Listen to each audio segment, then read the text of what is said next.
चलो।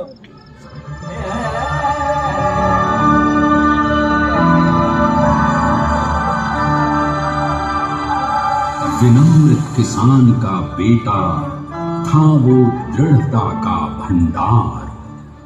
वल्लभ भाई पटेल नाम कहलाता था सरदार।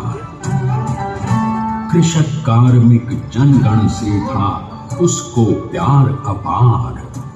अखिल देश ने उसे रहनुमा किया था स्वीकार। गांधी बापू का शिष्य, सत्य अहिंसा का अवतार, किंतु एक भारत करने को धर लेता हथियार। लौह पुरुष संबोधन था वो लोहे की दीवार। तेज पुंज तुम, शक्तिपीठ तुम, बल का सागर अपरंपार। ऋणी देश का नम्र नमन तुम स्वीकारो सरदार।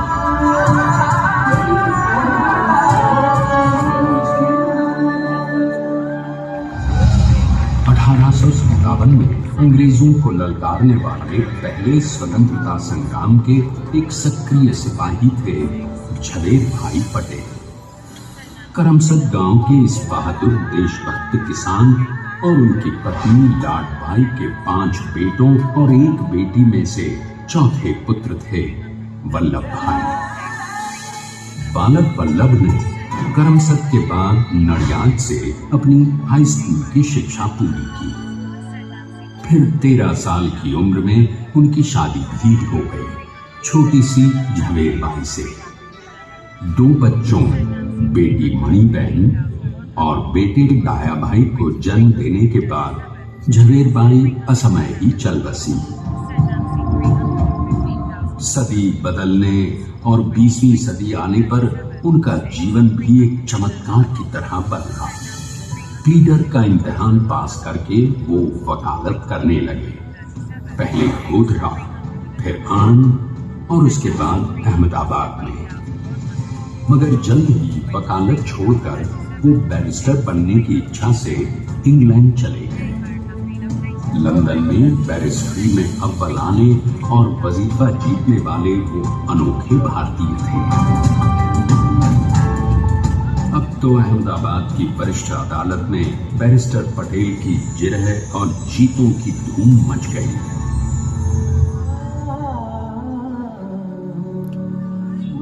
तभी एक युग पुरुष ने वल्लभ भाई के जीवन की धारा ही बदल दी। दक्षिण अफ्रीका में सत्याग्रह के अहिंसक अस्त्र से गोरे शासकों को सबक सिखाकर भारत वापस आए बैरिस्टर मोहनदास करमचंद गांधी से मिलकर वल्लभ भाई ने अपने कुछ वर्षों से सीखे विदेशी व्यवहार और संस्कार हमेशा के लिए त्याग किए और अब वो अपने खेड़ा के किसानों को हक दिलाने के लिए बापू के साथ आंदोलन में कूद पड़े। अब उनके पैरों में जूते नहीं, गांव की धूल थी। हृदय में भारत भूमि की शस्य श्यामला धरती। मन में थे गांधी और मस्तिष्क में एक नए स्वतंत्र भारत का सपना।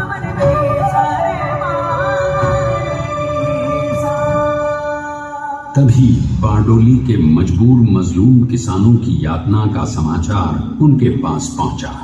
तुरंत वल्लभ भाई वहां पहुंचे और यूं शुरू हुआ भारत का सबसे बड़ा और सफल किसान आंदोलन बारडोली।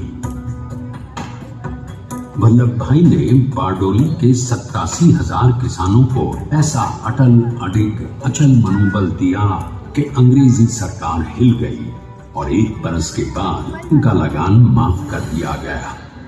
अब तो पूरे देश में लोग वल्लभ भाई के नाम की कस्में खाने लगे। स्वयं महात्मा गांधी ने कहा, अब वल्लभ भाई मेरे शिष्य या साथी नहीं, सारे देश के सरदार हैं और देश को मिल गया एक अनोखा असरदार सरदार।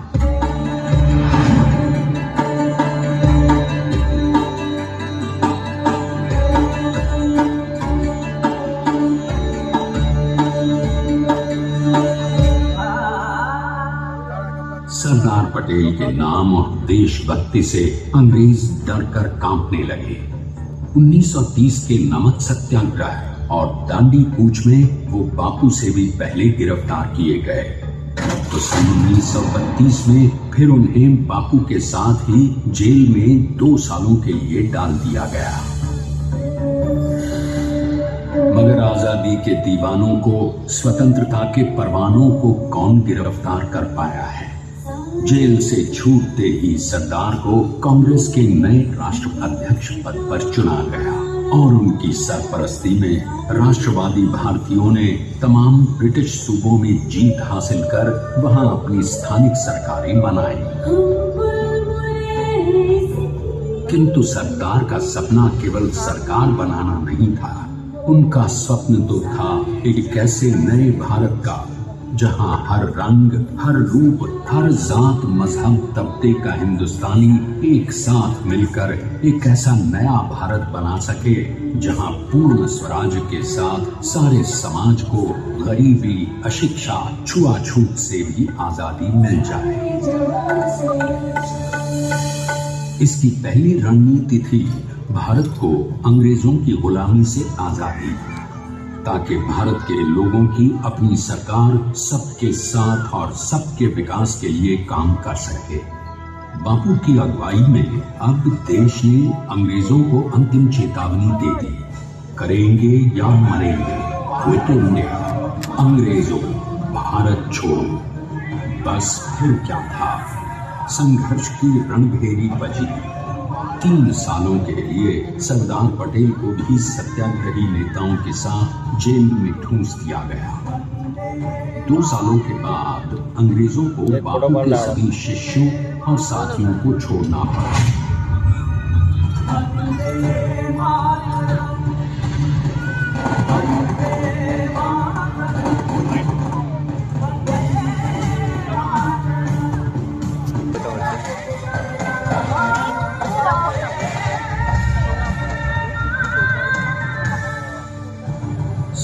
और एक नए भारत के लिए नए लोकतांत्रिक संविधान की संरचना, जैसे उनके साथी ने खुद कहा, सरदार ने ही 6वीं हथौड़ी लेकर एक नए भारत को उकेरा है।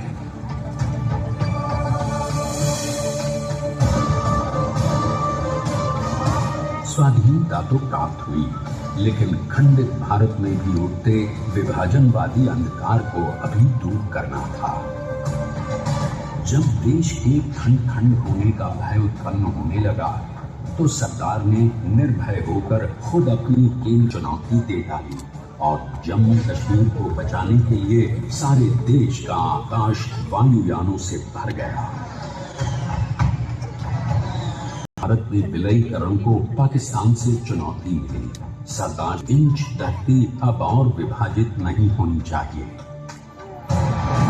नए भारत को एक करने के लिए समझा बुझाकर, मना कर 565 रियासतों को सरदार ने अपनी सूझबूझ, सदाशयिता, संबल से एक नए स्वतंत्र भारत का अभिन्न अंग बना लिया। हमारे इतिहास में अखंड भारत के पुरुषार्थ का ये एक महानतम अध्याय है।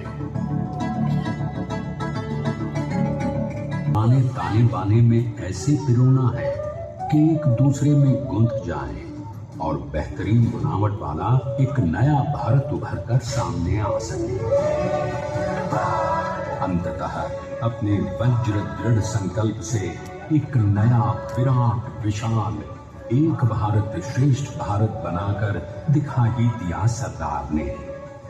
संसार के सबसे बड़े प्रजातंत्र के शिल्पी को प्रणाम करने के लिए देश ने बनाया है ये समर्थ स्मारक। स्वाधीन भारत को समर्थ भारत में बदलने वाले सरदार पटेल को समर्पित प्रेरणा तीर्थ भी है।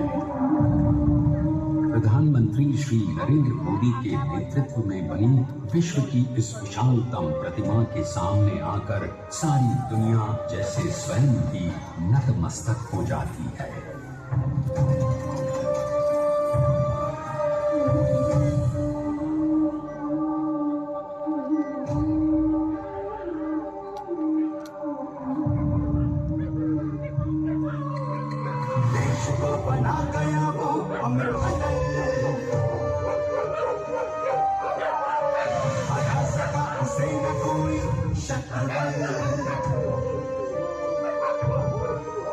चट्टान के समान सा पुरुष प्रबल, तो स्वदेश का सम्मान है, पटेल तो स्वदेश का सम्मान है, पटेल तो स्वदेश का सम्मान है, पटेल तो स्वदेश का सम्मान है।